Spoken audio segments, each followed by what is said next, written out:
Pengine hata wewe umekuwa ukijiuliza kwa nini baadhi ya vitu ambavyo vinafanyika Tanzania kuhusiana na masuala ya utekaji, kukosekana kwa haki na mambo mengine kama hayo, Baraza la Maaskofu Tanzania limekuwa kipaumbele kuhoji serikali na kutoa matamko kadha wa kadha, lakini Waislamu kupitia baraza lao kuu la Waislamu BAKWATA hata siku moja waje kuzungumza mambo hayo. Kunani hasa? Dini tukufu ya Kiislamu inatuambia unapomnasihi mtu, ukimnasihi hadharani umemkashifu na kumtukana. Shehe anajaribu kutueleza kwamba ukimkosoa mtu hadharani, ukizungumza hayo masuala hadharani, ukizungumza serikali hadharani kwa kuyajimisha hadharani kama vile anavyosema TEC ambao wanavyoandika katika machapisho yao na kadhalika, basi utakuwa umekufuru pamoja na kumtukana. Lakini shehe, labda nikukumbushe tu kwamba pia hata ninyi mliwahi kuita waandishi wa habari na mkaanza kuyajibu matamko ya TEC tena mbele za watu na mbele ya waandishi wa habari. Je, ni kwamba mmeenda tofauti na mafundisho ya dini? Tumeshuhudia mambo mengi yakiendelea na taasisi nyingi zikitoa matamko. Mimi kama kiongozi wa Umoja wa Wahadhiri wa Kiislamu Tanzania nitaanza na lile tamko la Baraza la Maaskofu wa Katoliki TEC. Wamezungumzia suala la uchaguzi na mapungufu yaliyojitokeza, wakazungumzia maandamano na mambo yaliyojiri, wakazungumzia mauaji ya kikatili, wakazungumzia mali zilizoharibiwa za umma na za watu binafsi. Lakini katika vitu ambavyo nataka tujifunze, hawa Baraza la Maaskofu katika mambo walioyazungumza, kuna vitu vya kufanyia kazi. Miongoni mwa hivyo, kuna lugha zimetumika, taifa limejeruhiwa, taifa limepoteza heshima yake kitaifa na kimataifa. Lugha hizi zinaonyesha wazi baadhi ya mambo Baraza la Maaskofu TEC, Baraza la Maaskofu wa Katoliki hawakutafakari vizuri.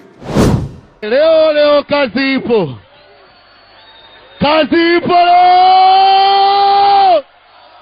Kwa hiyo wakuu, nani hapa tumzingatie, nani ambaye tumwache, nani ambaye tuachane naye? Kwa sasa tunafikia mwafaka kwamba wajibiwe au wasijibiwe, au tufikie pia mwafaka kwamba kinachozungumzwa mbele za watu ni makosa ama si makosa. Je, ni haki ama si haki kujibu na kukemea yale ambayo yanatendeka katika jamii? Haki ni bora kuliko amani? Amani ni bora kuliko haki? Kipi kianze hasa katika haya mambo mawili?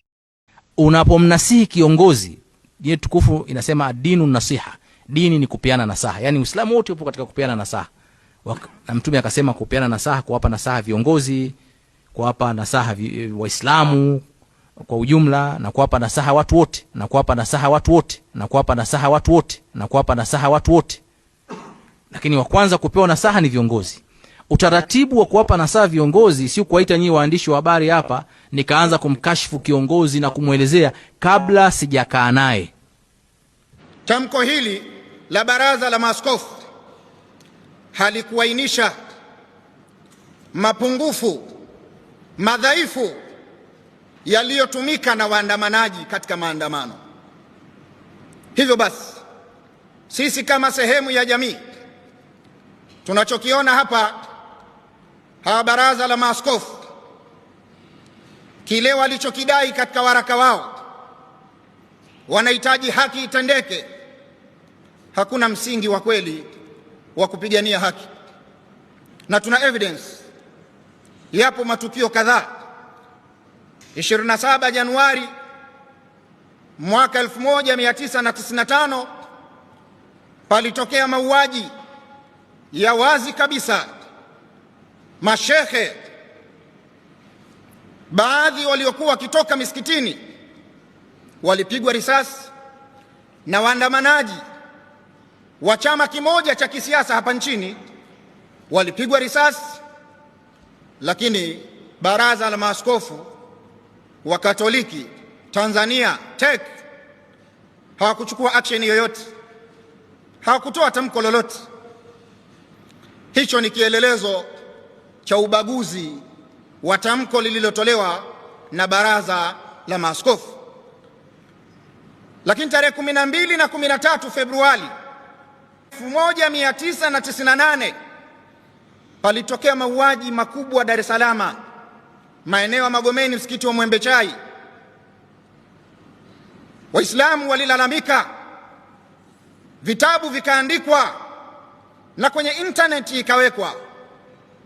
Baraza la Maaskofu wa Katoliki walikaa kimya, hawakuzungumzia chochote wala hawakuguswa na hayo. Lakini kama hili halitoshi, katika hii nchi yetu kuna matukio yalitokea. Serikali ya awamu ya 3 wakati wa Mheshimiwa Benjamin William Mkapa, wakati wa maandamano wa chama fulani, yakatokea mauaji mpaka wakatokea wakimbizi hapa nchini. Kuna watu walikimbia kuelekea katika nchi jirani ya Kenya, na wengine walikwenda nje ya nchi, Canada, London na nchi nyingine duniani. Baraza la Maaskofu hawakutoa tamko lolote. Lakini kama hilo halitoshi, palikuwa na awamu ya 5 ya Mheshimiwa Magufuli. Awamu hii palikuwa na mambo ya kutisha. Nyi wanahabari mnajua, baadhi ya watu walifungwa midomo wasiseme, vyombo vyao visiripoti, lakini teki hawakuchukua action yoyote. Kama hilo halitoshi, wakenda mbali zaidi. Palitokea shambulio la mbunge mmoja wa Jamhuri ya Muungano wa Tanzania Dodoma. Ni mwanasiasa maarufu, kashambuliwa na risasi zaidi ya 1. Teki, mlikuwa wapi? Mbona hamkusema chochote? Haya na mengine mengi yanatupa sisi maarifa ya huu ukumbusho kwamba Baraza la Maaskofu wana agenda ya siri walioificha.